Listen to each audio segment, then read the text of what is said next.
डंडे वाली भूत। शिखा की नई नई शादी हुई थी। उसका मायका और ससुराल दोनों कानपुर में ही थे, इसलिए उससे मिलने उसके भाई अक्सर आते जाते रहते थे। ये बात शिखा की सास मीना को बिल्कुल पसंद नहीं थी।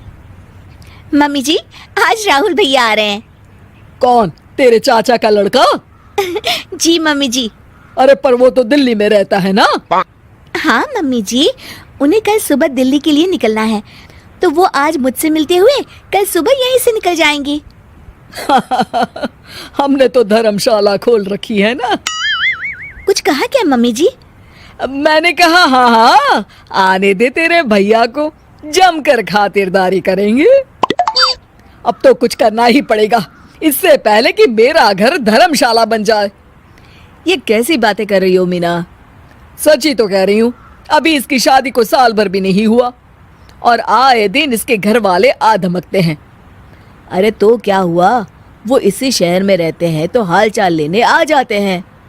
इस बार मैं उनका हाल और चाल दोनों ही बिगाड़ दूंगी। अब बहुत हो गया जी। अरे ये कैसी बातें कर रही हो, हे भगवान, बस आप तो देखते जाइए। शाम को राहुल आता है। नमस्ते आंटी, कैसे हैं आप लोग? हम लोग तो ठीक है, तुम कैसे हो बेटा? मैं भी अच्छा ही हूँ आंटी। बस आज रात के बाद नहीं रहोगे। चलिए भैया, मैं आपको हमारा घर दिखाती हूँ। रात में खाने के टेबल पर शिखा, रोहित कहीं दिखाई नहीं दे रहा। जी भैया, वो ऑफिस के काम से बाहर गए हैं, कल शाम तक आएंगे। अच्छा अच्छा।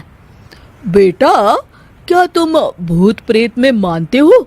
नहीं नहीं आंटी जी, पर अचानक आपको ये ख्याल कहाँ से आ गया?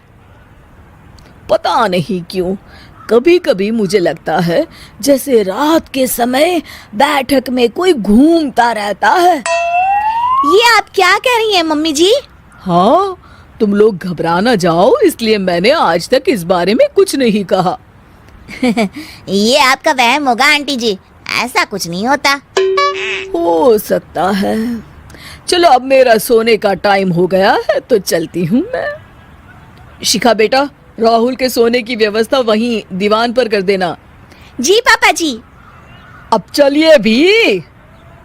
अच्छा, तो बैठक में सोने वाले हैं साहबजादे।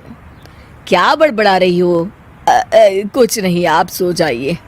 मीना और महेश के सोने के बाद शिखा और राहुल आपस में बात कर रहे होते हैं, तभी डोरबेल बजती है।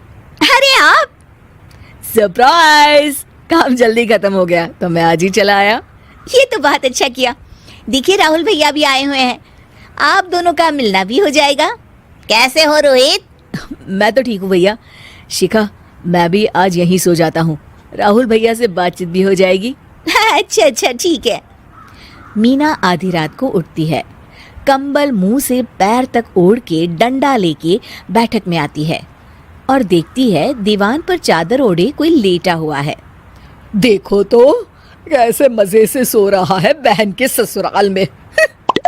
मीना ताबड़तोड़ 4-5 डंडे मार देती है। अरे मर गया, अरे बचाओ बचाओ, कौन है? मीना जल्दी से अपने कमरे में भाग जाती है। हे भगवान, ये मैंने क्या किया? ये रोहित कहाँ से आ गया? लगता है ये नालायक राहुल मेहमानों वाले कमरे में सो गया होगा। आज तो इसकी खैर नहीं। उधर बैठक में, अरे क्या हुआ रोहित? मैं बाथरूम में था, तुम्हारे चिल्लाने की आवाज सुनी। पता है भैया, मैं सो रहा था, अचानक से कोई आकर मुझे डंडे मारने लगा। ये क्या कह रहे हो? लगता है तुम भी आंटी की तरह भूत प्रेत में मानते हो। नहीं नहीं भैया, सच में कोई आया था। मैं तो जा रहा हूँ मेहमानों वाले कमरे में सोने के लिए।